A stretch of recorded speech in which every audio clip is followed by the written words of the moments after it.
Paano? Tuloy-tuloy lang tayo dito. Okay, so another network appliances na pwede nating makasalamuha in dealing with our growing cybersecurity career is what we call HSM or yung tinatawag natin na nawala.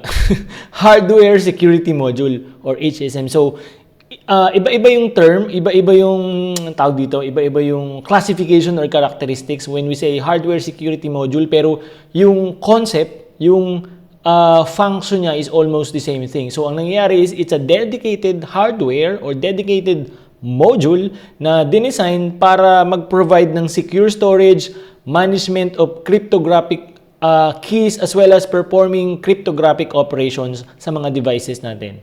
So think of it like this, 'di ba? So sa mga desktops natin like the one that I have right now, 'di ba yung motherboard natin, for example, may mga slot 'yon for the modules. Like pwede kang mag-upgrade ng video card. Natatanggal siya, removable siya, tapos swak doon yung mga depende sa classification or sa tawag dito, sa version, pwede mong isalpak doon yung video card ni Nvidia o kaya naman yung RAM, 'di ba? Kapag DDR4 yung motherboard, yung mga DDR4 na RAM swak doon. So ibig sabihin physical device one, or hardware siya or module siya na pwede mong isalpak doon sa device mo mismo. 'Di ba? So yung mga firewall natin, yung mga enterprise router natin, yung mga enterprise switches natin and other enterprise network devices natin, basically, tawag doon, modular din sila. Okay, so pwede kang magdagdag ng weak card, for example, sa router. Pwede kang magdagdag ng HSM sa firewall, like hardware security module, or even sa router, and so on. So,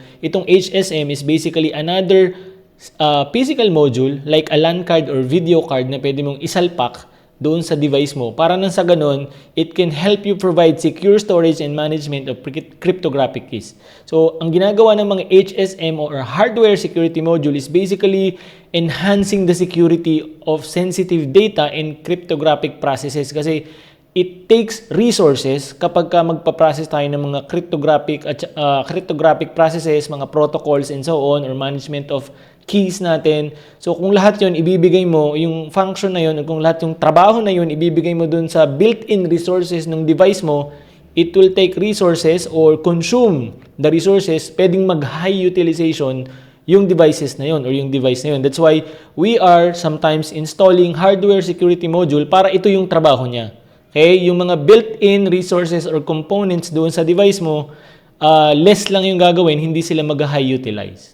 Nakukuha kung bakit meron tayong ganito. Now, to give you an example, here's basically an N-Cypher N-Shield F3 hardware security module na kinuha ko sa Wikipedia. Okay, pero just to give you an illustration or high-level overview kung anong itsura niya. So, parang mga LAN card and video card ng computer or desktops natin na pwede mong install doon sa, of course, kailangan swak yung specification niya doon sa board ng device na paglalagyan mo.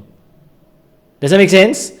Goods. Okay, so now we also have what we call sensors and collectors. And when we said sensors, meaning it's a device or software components that is responsible for capturing and collecting network traffic data. So ang nangyayari is dinedeploy natin to sa mga strategic point like malapit sa firewall or yung dinadaanan ng traffic from the internet or yung mga busy na places sa network natin. Nang sa ganun, mamonitor natin kung ano yung mga nangyayari doon. Like, we are capturing and collecting network traffic data to analyze them, okay, to create a report, okay, to trace kung may nangyayari ng intrusion and so on, and ma-analyze yun, magawa ng report, and makita kung ano yung mga possible na pwede natin gawin.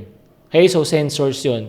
All they do is just to capture and collect network traffic data and pass them sa system or software to, for example, sa Splunk, for example, sa other servers natin para, yun nga, ma-aggregate natin yung data and magawan natin ng report and then makapag-take action tayo or magawan natin ng ma-optimize natin yung network natin. We also have what we called collectors wherein ang ginagawa naman ito is more on analysis and management ng mga consoles natin and basically components for receiving, storing, and processing the data collected by the sensors. So from the sensors, they are passing the information to the collectors. And then from the collectors, mostly, it's aggregated natin na tinatawag or connected doon sa mga systems natin to, kumbaga, what do you call this? Creating report or monitor those information. Okay, so si collector is basically acting as a centralized hub for managing and analyzing network traffic.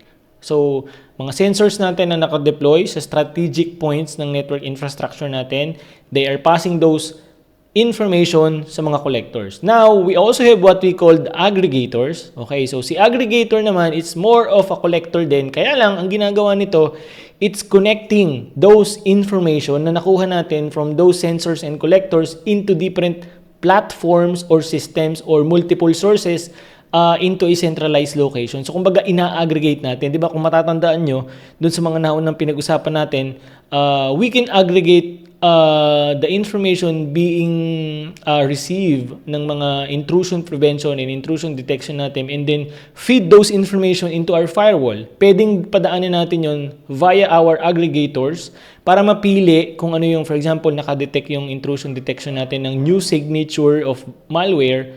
Pwedeng yun lang yung kukunin ng aggregator na ipapasa niya sa ibang device or ibang systems and so on. So, kumbaga, it's, what do you call this? It's picking information or picking data na kailangan niyang i-forward or ibigay doon sa ibang systems or ibang devices natin.